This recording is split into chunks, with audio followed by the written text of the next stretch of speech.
Ma'am, आज आप इग्नू द्वारा हमारा गांव अडॉप्ट किया गया है, इसके लिए आप इग्नू की क्या क्या विषयों पर वो कार्रवाई करेंगे? जी सर। जो अडॉप्ट किया गया हमारा गांव काछवा, इस पर इग्नू किन विषयों पर कार्य करेगी?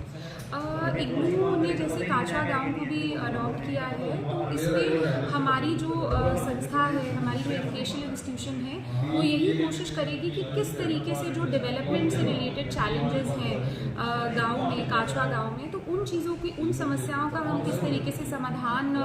निकाल सकते हैं और उन चीज़ों के बारे में जानकारी लोगों से ग्रहण कर सकते हैं कि लोगों की जो विकास से रिलेटेड चुनौतियाँ हैं, उन चुनौतियों को लोग किस तरीके से ले रहे हैं, उनके क्या सुझाव हो सकते हैं। तो हमारी यही कोशिश रहती है कि लोगों से सबसे पहले हम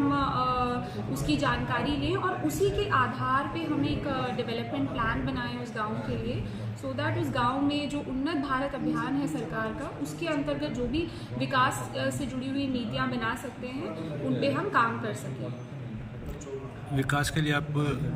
किन मुद्दों पर वो करेंगे? क्या विकास से जुड़े हुए सर बहुत सारे मुद्दे होते हैं। विकास तो एक टर्म है, बट उसके अंतर्गत बहुत सारी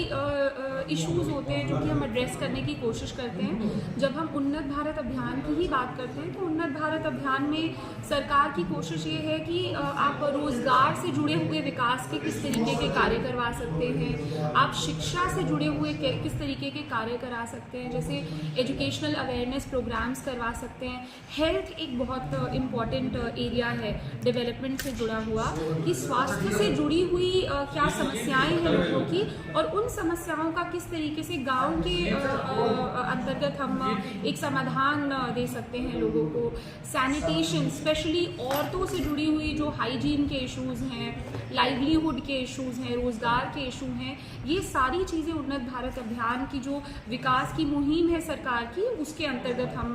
इसी मुहिम को आगे बढ़ाने की कोशिश करते हैं, जो भी हमारे अडॉप्टेड गाँव में। तो गांव में जैसे अवेयर करना पड़ेगा लोगों को, तो उसके लिए आप गांव में कैंप वगैरह लगा के करेंगे? बिल्कुल बिल्कुल सर, हम लोग सबसे पहले कोशिश करेंगे, जैसे उन्नत भारत अभियान है तो उसमें गांव के लोगों को की ही एक मीटिंग बुलाई जाए, एक ग्राम सभा के तरीके से लोगों को बुलाया जाए और लोगों के साथ एक इंटरैक्शन की जाए। तो जब आप लोगों के साथ एक इंटरैक्टिव सेशन रखेंगे, उसी के आधार पे फिर हम आगे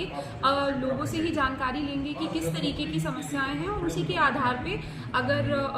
स्वास्थ्य से जुड़ी हुई समस्याएं हैं तो हम कोशिश करेंगे कि एक अवेयरनेस कैंप लगाया जाए। यहाँ की जो हेल्थ कम्युनिटी हेल्थ सेंटर्स हैं, उनको कैसे हम अपने साथ जोड़ सकें, अपनी इग्नू संस्था के साथ जोड़ सकें, और